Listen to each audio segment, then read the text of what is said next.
What's going on, guys? We are in the garage. I'm just getting stuff ready, squared away, put away, cleaned up. Just got some new shoes on the trailer. I just needed some new tires on it. Getting a little worn out in the back. I put a lot of miles on the trailer. I don't put a lot of miles on the boat per se, but I just needed some new tires before we leave for Pickwick next week. We are headed to Florence, Alabama for the Big Bass Bash. Should be a good time. We fished it last year. It was pretty awesome. Summertime, so it's gonna be in the 90s. Fish are post spawn. We're moving out to ledges, so I'm gonna take my graph right here and right there and do a lot of scanning. Pretty much sit behind the TV screen and scan ledges for schools of fish, schools of bait, see what we can find. We just got back. If you haven't been seeing some photos, I was at Lake St. Clair for I think 10 days, something like that. It was a good time. It's usually our guys' week at Lake St. Clair, so we were whacking smallmouth. It was tough. The weather was terrible. The wind was horrible. It was about 2.5 weeks earlier than we normally go to, so they were pre-spawn. We got there and the water temps were in the low 50s. We hit one area. It was 57 the first day. We get back in there on the next day actually, and the wind switched out of the north, and the water temps plummeted. They plummeted to 47. We found in one area, in the same exact area. 51 was another area, 53. So we had to get away from that 47. As soon as we found 51, 52, and 53, we started whacking them. And that was out in the middle, getting those fish coming into the shallows. We were waiting for those waves of fish to come in because they knew they had to be spawning. The full moon was that Friday, so they were getting that transition, but the water temps kept plummeting, so they couldn't move in, so they kind of moved out and moved back in and moved out. So we kind of intercepted them in just deeper flats out from the spawning flats in the main lake. It was cool. It was an awesome trip.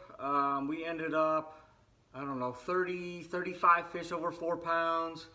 My big was a 533. My buddy's big was a 496. He almost broke his PB, which is a 504. He caught a 478 the last day in our other buddy's boat. We ended up with like 62 fish one day. I mean, that was an incredible day. Everybody else struggled hard. I mean, they caught like 4 or 5 fish, 8 fish, 10 fish. And we're out there just whacking them on rattle traps. I didn't put the rattle trap down for 2 days.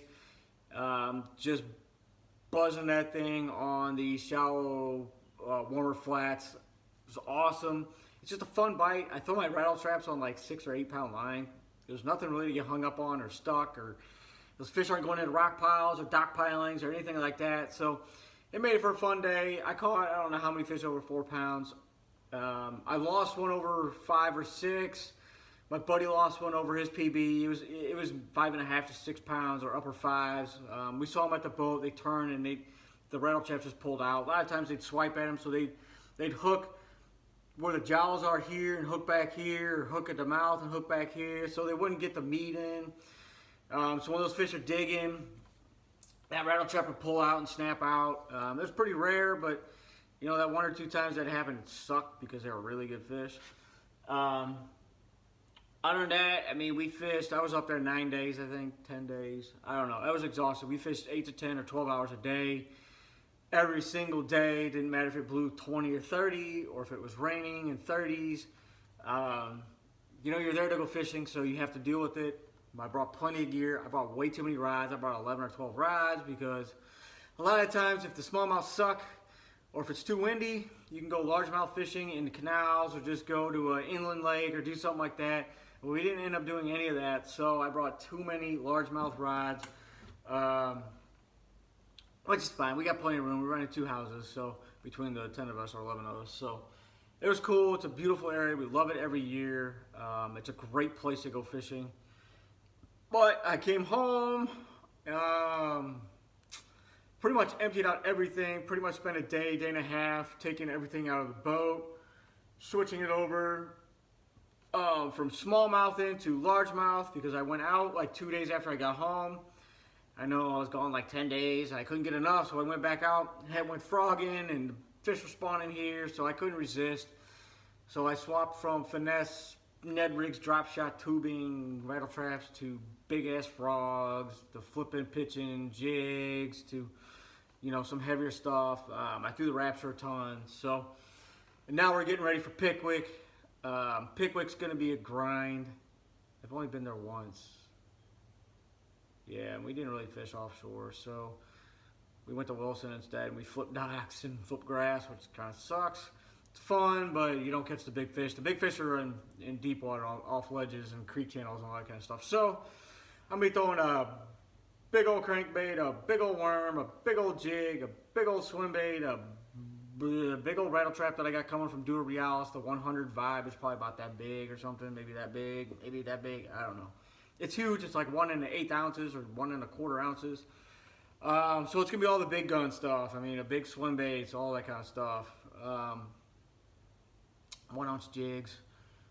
So I just have to go search for those fish, and hopefully we can knock them out. And I didn't shoot any video in St. Clair. My buddy got a little video on the last day, but the weather was atrocious. He had his drone and GoPros, but you couldn't see anything because it was either raining. The drone didn't fly because it was too freaking windy.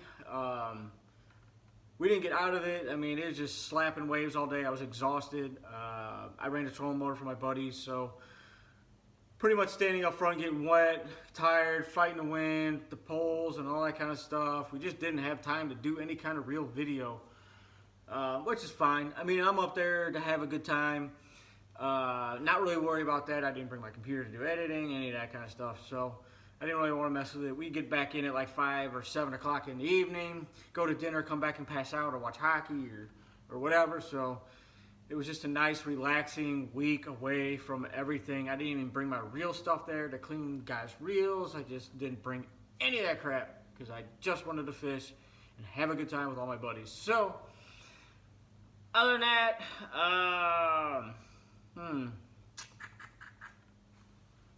I don't know. What else? These right here. Zurons. Best split rings, pliers you can get. Amazon for like 13 bucks. They're freaking awesome.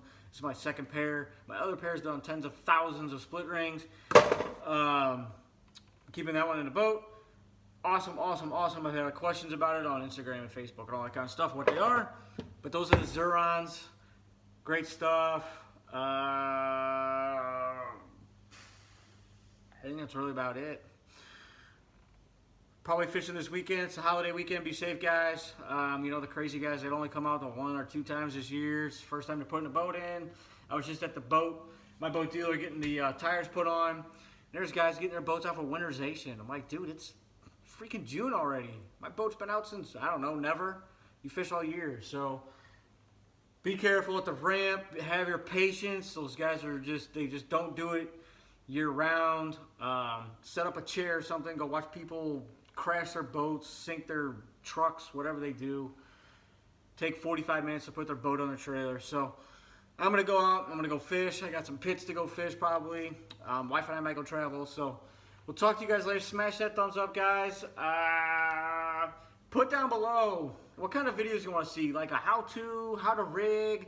You want to see like how do I rig a Rapture and like trailers or tying baits, whatever you want. Just post that stuff down below, and we'll see if we can get to them. And we'll talk to you guys later. Smash that thumbs up, guys, and we'll talk to you guys later.